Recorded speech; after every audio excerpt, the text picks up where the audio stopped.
Chapter 8. The specific influence of the Tattvas.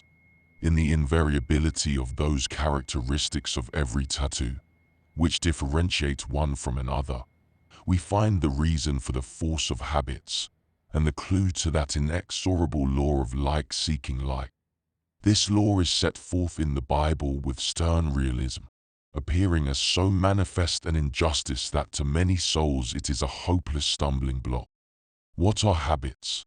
The established periodicity of a certain vibration, or vibrations. For all forces in nature, by an inherent law of their being, come back to their source. This tendency in atom, molecule, and cell to repetition of motion is due to the unvarying law of rhythm. All examinations of molecules prove that their movements are periodical, and when normal rhythmical. All life is a matter of vibration. Every act, every thought, is a Tattvic vibration, and once a given vibration has occurred, not only is it apt to recur, come back to its source, but every repetition increases that liability and its facility of action, because it cuts deeper its channel through the directing brain or nerve substance. The great law of rhythm is the director, incentive, or cause of all automatisms. For this reason, also, consonance of action draws similar vibrations together. The way is made and invites that vibration. Thus, on the mental plane, similar thoughts flash from one receptive mind to another as the needle is drawn to a magnet. On the gross material plane, water mingles with water, oil with oil, and everyone knows how all tangible things of like nature are drawn together, and similar events occur in groups, whether they be tragedies or festivals. But knowledge of the underlying cause puts in our hands a weapon of defense against the seeming cruelty and hardship of this law. We must ban the thoughts which cut the channels for unfavorable vibrations, and avoid the deeds which deepen and make more permanent their impression. Ignorance is described in Sanskrit as darkness called avidya and is considered a very dark state of akasha. The gross vibrations have become set, as it were, through the non-reception of other vibrations, meaning fresh ideas. And as the victim of mental inactivity grows older, this avidya, avidya, state renders it ever harder to make an impression upon such a brain. Every new thought makes a new channel in the brain, which explains the high average of conservatism in the human race. People are prone to follow routes. It is harder to make new roads, which is evidenced in our idiomatic expression, to break a road. The fewer channels there have been in a brain, the less yielding is the substance. Darkness well describes it, and the more difficult it is to penetrate it with new ideas which must thread their way through. Swami Vivekananda expressed this in a graphic figure of speech. The more thoughtful the man, the more complicated will be the streets in his brain, and the more easily he will take to new ideas and understand them. It is not the mere bulk of a brain, but the character of its cells, its atomic structure, that makes the intellectual giant. This follows the law of the whole physical economy, that parts or organs which are kept in a state of activity are more pliable and respond to unusual demands upon their strength or endurance exactly in the measure that they have been exercised. Nothing in the universe is in a state of permanence or stands still, as it were. Everything is either improving, building up, or disintegrating, and the atoms in our bodies follow the Tattvic laws of universal motion. But never forget, you are free to choose what the motion shall be, whether harmonious, building up, or discordant, which is disintegrating. For the physiological plane is a reflection of the mental plane, and your own thoughts can be made paramount in influence, protecting the body from unfavorable vibrations which otherwise would find entrance. So all-pervading, so deep-lying is this law of like-seeking like that we gain in health as we promote the health of others, and our happiness is increased in the direct ratio that we make others happy. That is the line of least resistance. arid the easiest way to win all benefits, guerdons, or material success whatsoever, is to seek those blessings for others. The mind which is stirred to emotional excitement by the trifling annoyances and perplexities of the average daily life, plunging into wordy conflicts upon the slightest provocation, is wooing every and any physical disorder, makes rhythmic harmony of physical functions impossible, and invites the disturbance of Tattva, a most dangerous vibration when thrown out of balance, disturbing its legitimate functions. Every reaction in the form of hatred or evil, even repugnance of the intense sort, the deep revulsions that stir up whirlpools of emotion, disturbs the balance of Tejas and weakens the mind, exposing it to be more easily stirred. For every unhappy thought is responded to by an unhappy, disordered vibration. We contribute our might towards universal harmony by cultivating indifference to evils which we have no power to remedy or alleviate. Every manifestation of control in such cases, by which we retain our poise and, therefore, our judgment, also strengthens the mind and increases our power. The energy thus gained and stored is converted to a higher power. Tantric philosophy explains minutely the effect of the different tattvas upon human life, health, and happiness, prophesying good or bad fortune for many of the habitual acts of daily life, according as they are performed with one or the other current of prana, or during the prevalence of certain tattvas. While some of this detail is more curious than practical, and part of it is obsolete, not applying to conventions of modern life, there is much that is fundamental, much which can be proved in many experiences, and is constantly corroborated in every system of mental therapeutics. The all-pervading akasha has centers of dominant influence in the brain and ears, and there are periods when it is prevalent in the throat, spine, heart, and anus, always active in the exercise of thought, and becoming predominant during intense mental application and in meditation. Brooding and melancholy induce its success and, in consequence, affect the general health. Knowing this, we must utilize the normal and fortunate two powers of akasha and inhibit its malefic influences by changing our vibrations when they manifest their presence. The natural corrective of happy thoughts is beneficent because they encourage the flow of prithvi, the extreme of the Tattvic scale from Aksha. Not rose-colored spectacles, but yellow ones should be given to people addicted to the blues, and they should be kept in the sunshine when possible and be surrounded by floods of golden light. Living in yellow-hung rooms, hysteria and lunacy indicate the disastrous preponderance of akasha and call for the yellow treatment, and every influence possible that will reduce the akashic vibrations to their lowest normal flow. The consideration of prithvi, which must come in its natural sequence, will develop more details. Remember that as the foreshadower of every other tattva, all possibilities can be developed from the akasha. That is the form of its mental prevalence. It is for us to choose the ingredients and do the mixing.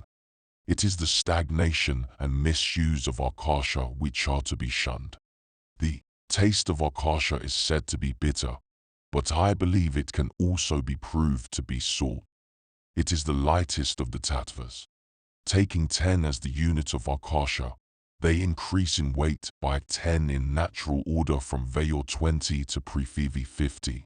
Vayu is only less unfortunate when excessively predominant than akasha, and, as their relations are close, the presence of one in excess indicates a preponderance of the other, or is apt to be accompanied by it. In speaking of the manifestations of fire or its centers of dominant influence, the reader is cautioned against confounding the Vayu Tattva with another Sanskrit use of the word which has entirely misled some students. The word is derived from the root va, to move, and signifies a motive power. Certain organic functions of the body, which are considered as so many manifestations of prana, are generically called Vayus, though having specific names. In this sense, Fayas are nothing more than forces of prana, or it would be clearer to say they are evidences of pranic power. In only one of these so-called Fayas the function of breathing is the Vayu Tattva prevalent. To avoid confusion, I shall restrict the use of the word to its Tattvas sense. It is much clearer to know these manifestations of prana by their specific names when we come to them. You have learned that the sense of touch is stimulated by the Vayu Tattva, and that a specific field of its gross activities is to furnish the thin, elastic sheath garment that protects the sensitive flesh, the skin of the body. The two phases, positive and negative, of Vayu, form the positive and the negative skin, each of which has 5 layers in which the other tattvas mingle, one after the other, with the Vayu, and disclose their influence by the modifications in the forms of the cells. An illustration of a magnified section of skin betrays all these Tattvic activities in oblong, squared, and triangulated spheres and dotted circles. In a single layer of the cuticle, it is computed there are 1 billion scale-like cells to the square inch. Every movement of the body is a manifestation of fire, and acts of levitation are exhibitions of supreme mastery of this tattva. It is more than probable that it is an excess of fire which gives people sometimes in dreams the sensation of flying. And deep breathing when walking almost literally gives wings to the feet. So lithe and buoyant does it make the body. Vayu has an acid taste, and the acidity of the stomach which accompanies most gastric disturbances is unmistakable proof that this tattva is flowing in excess. All the exercises in alternate breathing, and the held breath especially, are of great benefit in all gastric disorders. And I know of nothing else that can give so speedy relief to intense suffering in acute attacks. 4 or 5 repetitions of the held breath exercise are sufficient at one practice, but the intervals of practice may be every hour if the need be urgent. Do not confound pranayama with the exercise. That is, do not say you take a pranayama. You take an exercise, the held breath, to acquire pranayama, the control of prana. Always clear speaking promotes clear thinking and facile doing. You will understand now that it is the law of periodicity which makes it so important that periods of practice, both for the breathing exercises and for concentration, be observed regularly. That is, at as nearly the same hour every day as possible. Regularity in this greatly promotes the harmony and ease of the doing, and increases the benefits proportionally.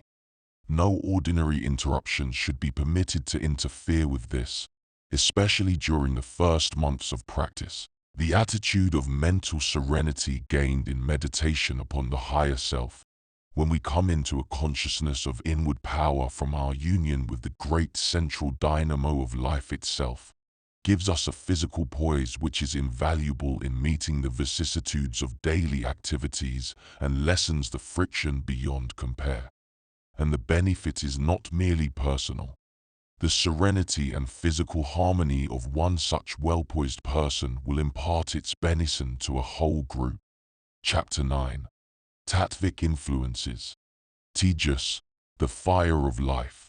It is only natural and in perfect accord with the harmony which we observe throughout nature that the tattva which puts us in happiest relations with the universe while we live on the terrestrial plane is the earth element, or Prithvi.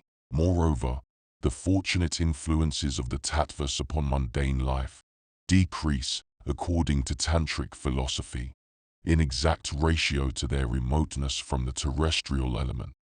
And the lower triplicity Prithvi, Apas, and Tejas work together with paramount influence upon human life for good when harmoniously balanced, and for untold evil when misused.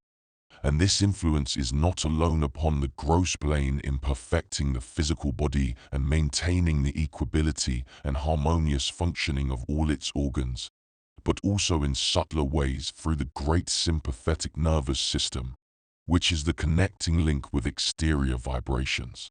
We are constantly lapped in an ocean of life-giving prana flowing in full currents of rhythmic harmony from its solar center. But in diseased physical conditions, these currents are beaten back, deflected as it were, by the antagonistic repulsion of the discordant vibrations holding sway over the body and surrounding it with their unwholesome atmosphere. Thus, the universe of matter, to our vision unmanifested, surrounds us. We choose from it what we will. If we desire harmony and poise, we must think of harmony and poise, for such vibrations do not impinge upon either physical or mental states of heat and excitement or depression and worry. Here is the place to protest emphatically against the false logic which argues that there is no deep feeling, no earnestness, unless it expresses itself with passion and excitement, and defends the strenuous life as the only progressive life of deeds and accomplishment. At this particular epoch of racial evolution, especially as expressed in American life, the influence of this sophistical denunciation of the good, the true, and the beautiful in defense of the bad, the wrong, and the hideous is deplorable. The intemperance of living which it advocates and extols is a national menace, for it affects men and women mentally and morally as well as physically. And characters deteriorate even faster than physiques under the iniquitous strain after success at any cost. You will learn in this study of self-development, that is, soul growth through self-control, that all great forces, working harmoniously to a given end, come out of the silence. Just as Admiral Togo's fleet sailed out of the silent mist on that memorable May morning in the Tsushima Straits, and gave such an exhibition of conserved power as the world never before witnessed. All that this wonderful self-contained nation, Dainippon, has accomplished is an object lesson of superbly controlled force. She is unlikely to fulfill any of the dire Western prophecies of yellow peril, fear of which exists only in the strenuous imaginations that picture the possibilities of power misused, for Nippon's samurai spirit is not predatory. Those who understand how deeply Bushido influences the national life realize that Japan has in this word not merely enlarged the universal vocabulary of expressive, high-thought symbols, but that she has given to the world an exalted, ethical standard of character. Bushido, the soul of Nippon, implies the spirit of discipline and sacrifice, of gentleness and firmness, of honor and integrity, of heroic endurance and chivalry. All that the Western world can teach Japan of material progress is elevated and transmuted through Bushido into something which the average Western mind, the commercial, how much can you get for it, mind cannot comprehend, in which, therefore, danger is scented. But the whole secret is that the Nipponese have never lost touch with nature.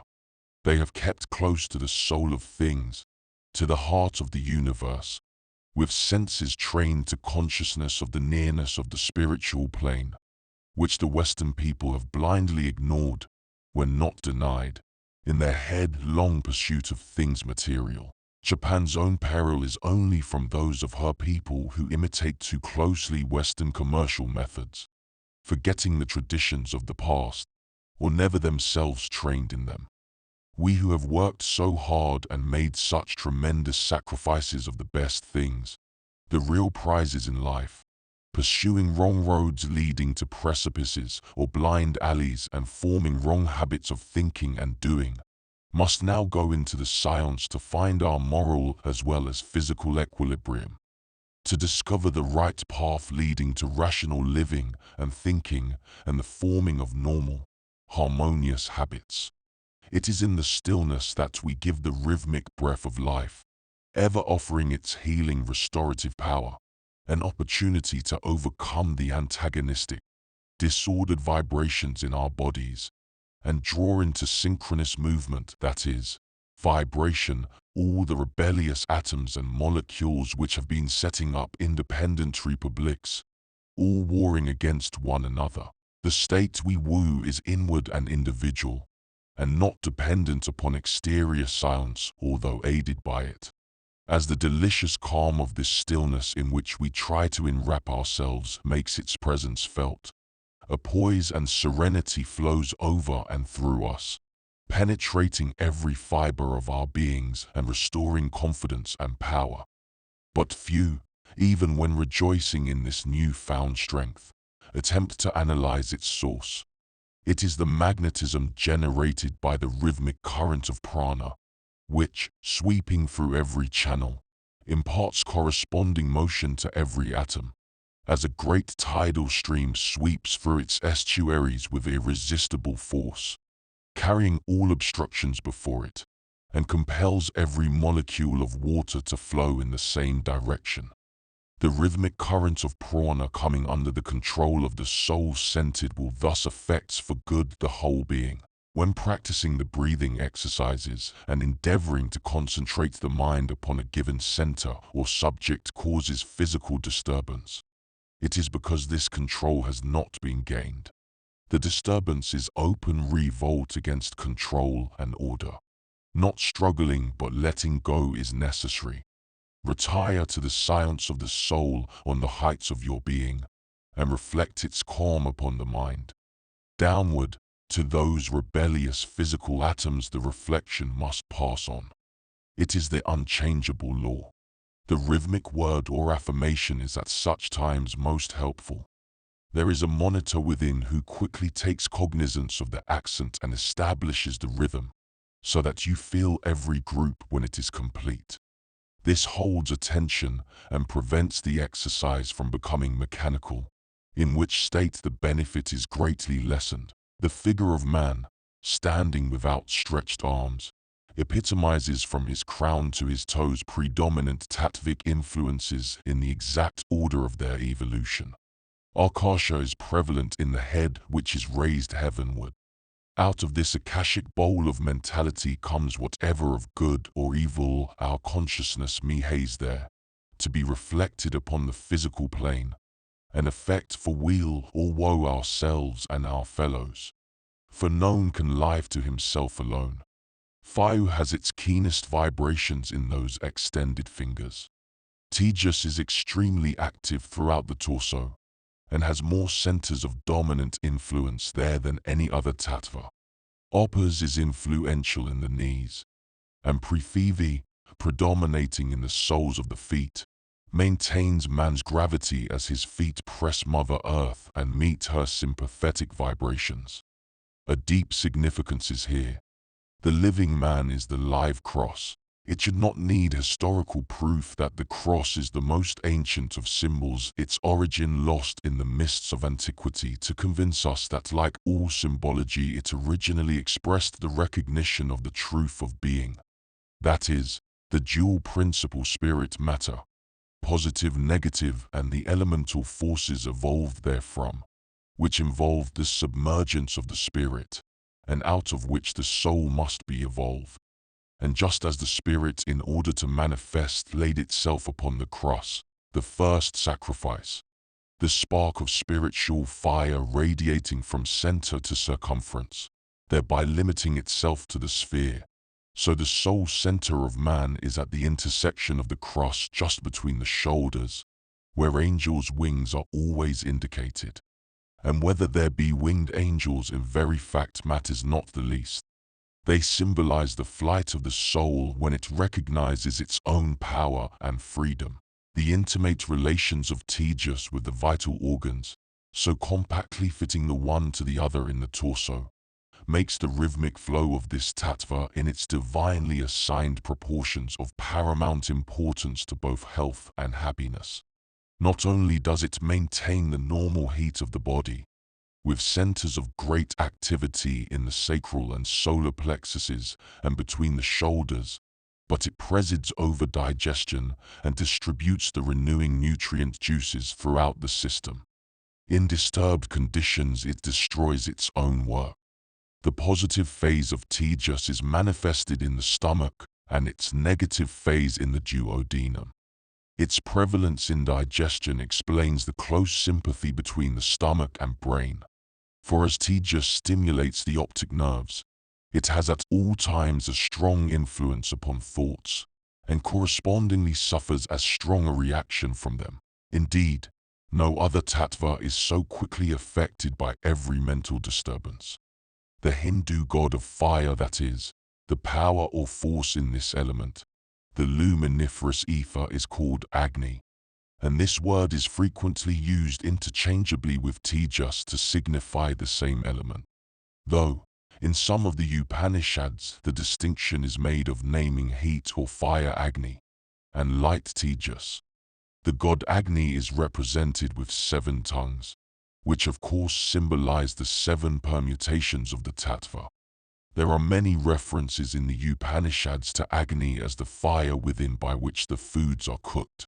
The student is bade to stop his ears and meditate upon the throbbing he hears within, which he should recognize as the noise of Agni's activity, and also as tangible proof of the life and light within, which are one with the Spirit divine, in very truth, not figuratively, omnipresent.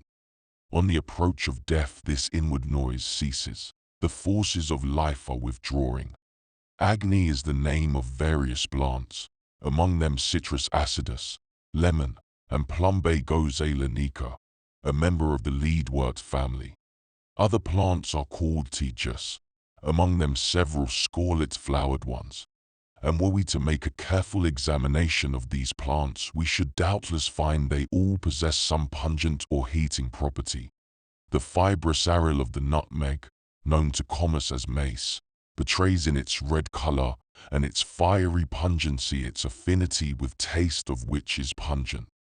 Tejas is closely associated with minerals, and during its flow, according to Tattvic philosophy, the thought of minerals and quadrupeds rises in the mind. Gastric juices, lymph, bile, and marrow are in Sanskrit called either Agni or Tejas. When people are cold to the marrow of their bones, something is wrong with Tejas. In all hot disputes and excitement, Tejas vibrations are disordered and increased, and in excess it becomes the instigator of the most diabolic crimes, blindfolding reason and shackling self-control. In Sanskrit, impatience and inability to put up with inconvenience, general cantankerousness as it were, are called Tejas. The word identifies the sharp edge of a knife, as also the point of a flame, and all brilliant, dazzling, glowing, flaring things are known as Tejas. I believe the Tejas to be the chief force employed in all intense, effective, organizing thought, and also the space-annihilating vibration which is the mysterious agent in thought transference, and which transports us mentally from New York to Tokyo at a speed that leaves pucker laggard. This conjecture is corroborated by the fact that the Sanskrit name for the brain is Tejas. The Tejas, the concentration in the brain of this radiant, disintegrating and transforming force in a state of great activity, would account for the vast discrepancy between the fatigue effects of mental and physical exertion. It is well known that the breaking down of tissue in the brain during intense application is so rapid that 3 hours of brain work is as great a drain upon the physical forces as a whole day of manual labor. A logical diagnosis of rheumatism by the Tattvic law explains its cause as an excess of Phi and a decrease of Oppa's vibrations, causing extreme acidity of all the secretions and excretions of the body. The intense suffering in the bony structure arises from the pressure upon these vibrations of the cohesive Prithvi Tattva, and the relief which hot baths and inunctions of pungent oils afford is due to the expansion of the luminiferous ether. The flow of Tejas being thus accelerated and encouraged, an increased flow of Apos naturally follows, and this water vibration dilutes and washes away the acid impurities whose clogging wastes have choked channels. For some years before radium was discovered, the miners working in large Montana mines were familiar with a strange mineral which they were positive possessed curative properties. They called it medicine ore and rheumatiz rock, and they carried bits of it in their pockets, believing it a positive cure for kidney and stomach troubles. miners' consumption, rheumatiz, and some nervous disorders. The mineral emits phosphorescent light under slight friction, but there is absolutely no perceptible heat in it, and the radiance is most brilliant underwater. When radium was discovered, it occurred to one of the miners that the rheumatiz rock might contain the rare new element, and he induced some Butte chemists to examine it. Careful tests and analysis disclosed a trace of radioactivity, and the mineral has been named radiumite. But no one can account for its strange medicinal virtues, which have been substantiated by many experiments under close observation of a prominent Butte physician. It is of course an igneous rock aglow with subtle Tejas vibrations, which explains clearly and scientifically its magical curative and invigorating properties. To the underground worker especially is it a blessed boon, supplying him with the life element of which his deprivation of sunshine and light robs him. You see, it is of vast importance to human well-being that the balance of the Tattvas be maintained, and this is the remedial office of alternate breathing. It is sometimes very helpful in crises of great fatigue and exhaustion following strenuous exertion, to take several full deep negative breath inhalations through left nostril, exhaling all through right nostril. Hold the breath in and out while you count 9, and increase this count as control is gained. But never do it to the point of least strain or discomfort. Take the exercise lying upon the back, perfectly relaxed, or when walking in the open air.